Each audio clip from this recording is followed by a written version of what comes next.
Hello everyone and welcome back to my channel. It is I, your girl, Tiara, or the person that doesn't know how to wear her shirt correctly. But anyway, so today I want to talk about validation.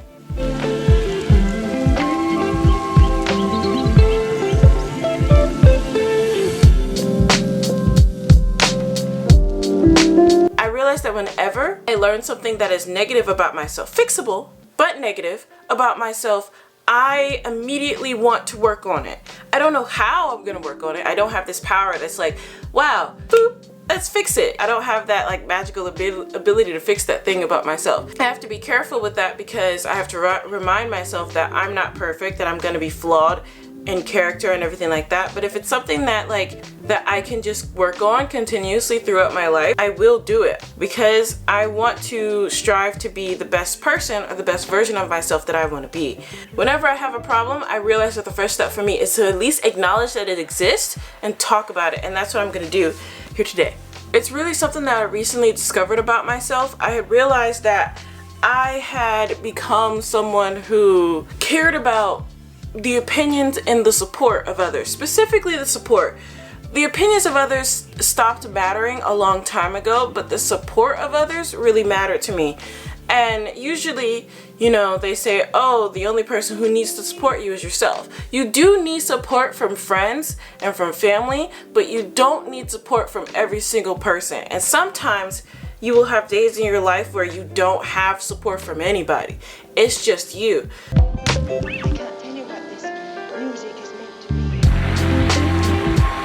When I was young, I didn't always have steady good friends. It was difficult for me to have steady good friends. It just was. I don't know what it was. It was easy to make friends. It's always been easy to make friends with people, but it's been very difficult to keep those friends. Especially when I was a kid, I don't know what it was. I just made friends with everybody, and then who I decided was my best friend wasn't a good person to be my best friend. I don't know what it was about me, but I'm like, sure, everyone can be my friend. Oh, you seem like a really fun person and likable person. I'm gonna make you my best friend. Wow, you're actually a psychopath? Okay. I just had a bad habit of making those people my best friends up until middle school and high school, where I started making better best friends.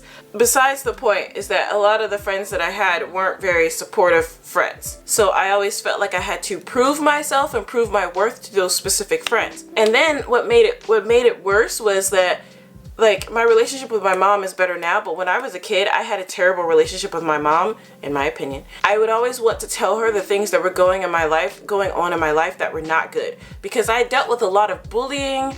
I got harassed a lot when I was a kid, and of course I had those 3 close friends of mine that were good friends that were there for me. But before they came along, I was on my own. It was just me, And whenever I wanted to talk to my mom about it, my mom wasn't there, to focus. She just wasn't there mentally at all. She was just like, I have my own problems. We can talk about your problems later. Later comes, I have my own problems. I'm not in the mood to hear about yours. And that, as a child, sucks. As an adult, you don't really care about it that much. As an adult, you're like, whatever. Okay, move on. New person, new friend. But when it comes to your family member and you're a child growing up in the same house as your parent, hearing that your parent doesn't want to hear what you are dealing with because you have no one else to go to about this situation sucks, because now you're not going to go to your parent about that situation ever again. And then if it comes to light and your parent finds out about it, you're embarrassed. Your parent is angry because you didn't talk to them about it, but it's because they didn't create the space to talk to them about that. As I got older into high school, of course I had the friends who were like, yeah, about the things that I wanted to do with my life. But my mom was more like, you're not gonna make money off of those things. Are you sure you wanna do that? I don't think you should do that. You should try and get something else. But me, I'm stubborn. I don't listen to my mom, so she knows that. I still applied to art school. I didn't have the money to go, but I applied anyway. I ended up going to Mississippi State, but still, I applied anyway, and I went into art degree at Mississippi State. So my mom was like, okay. She's just, I expected my children to become rich. She meant well, but I guess as a child, I just didn't feel that level of support that I want, that a child wants or needs from their parent.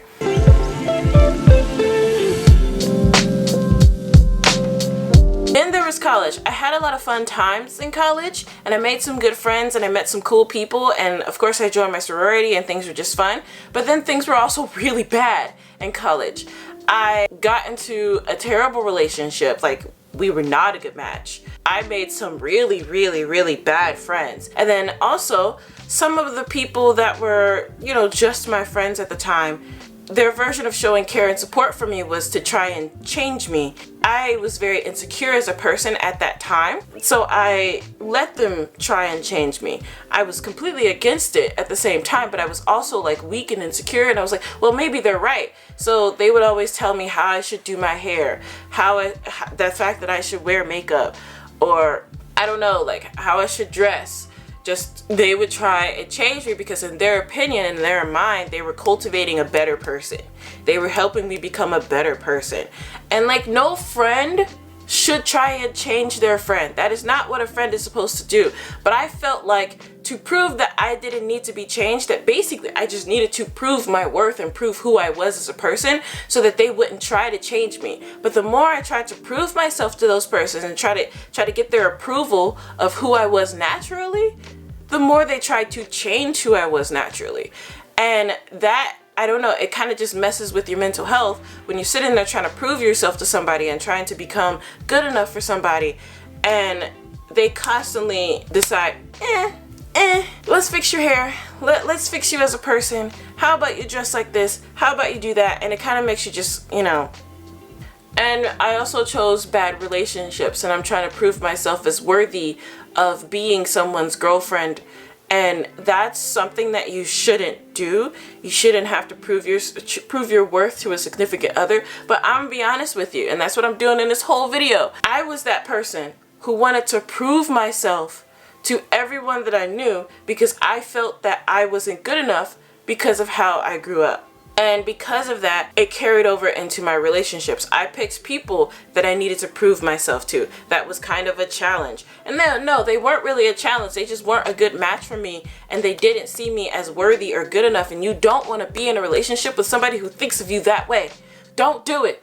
Don't date someone who thinks that you need to change, that thinks that you're not good enough, that thinks that you are not their ideal woman. Like, you're dating me. At this point, I'm basically the queen in your brain, goddammit. I'm getting beside myself.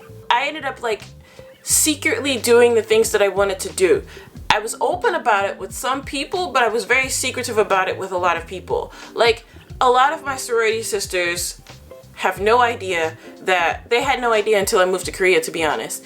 They had no idea that I enjoyed dancing, that I wrote books for fun, still write books for fun. They had no idea that I was just so as creative as I was. They had no clue. And even with the things that I did tell them, proving the fact that, hello, I'm a creative human being, you know, but it's like they didn't see it. They still didn't see it, and I was like wanting them to see those things about myself, wanting my friends, my sorority sisters, my family to see all these things like, hey, I'm a creative person, I could do that logo, I could do this, I'm good enough at this, why don't you pick me? And I don't know, I became a pick me person growing up. When I came to Korea and I noticed that pick me stuff came out, I made some really, really wonderful friends here. None of them judge anything that I do. Of course, there's some judgmental people I met here in Korea, but the ones that I picked and decided to keep, they accept me for who I am. And they're like, yeah, you want to make that YouTube channel? Cool. Just make sure you market it well. Make sure you do this well, but do it. And I'm like, yeah, okay, dope.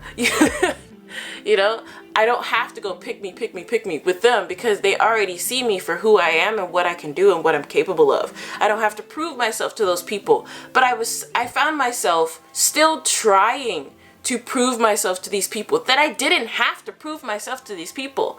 You know, I didn't have to prove myself to them, and I was still trying. I was still trying to prove that I was good enough. Even when I was honest about my mistakes, my problems, the pain that I was feeling, you know, being single again. Like, even though I was very honest with who I was also afraid of who I was and afraid of being honest with who I was at the same time. While I was doing it, I was feeling anxiety, and I was like trying to prove why the honest self of me was good enough. Like I was trying to present that. Wait, I don't know why I'm presenting my hand. Let me present this Daegu mug instead. Wow.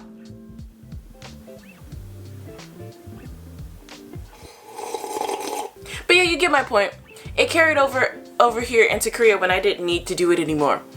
I didn't even need to do it growing up, but I didn't know that. I was in a completely different headspace. I had friends who also tried to prove themselves to other people. Like my high school besties, I know they dealt with it too. We've talked about it, and we still talk, which is great. I still have these wonderful friends, and it's great because I spent a while not even thinking I had a best friend. I'll talk about that in a later video, but.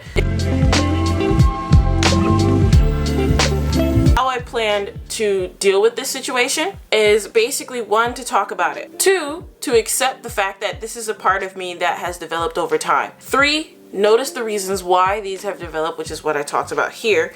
No excuses, they're just the reasons what happened. They're just what happened and I guess how it developed. And then face the demon and move on. And the way I'm moving on is like just by publicly promoting the fact that I have a YouTube channel with my friends and family and the people that I grew up with, or just everybody. Basically, I just shared it on Facebook that, hey, I have a YouTube channel. You can watch if you want.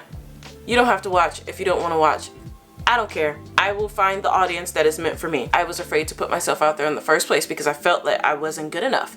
And when you feel that you're less than, you just don't want to share the things that you love, that you enjoy, and that you want to do. You don't need validation. Your opinion is the main opinion. If someone thinks your hair is trash, bye. You love your hair looks cute to you. As long as you're happy with you, that's all that matters. And I will see you in the next video. Leave a comment below if you have any thoughts about this. Tell me what you think about this video. Do you like these videos? Do you want more videos like this?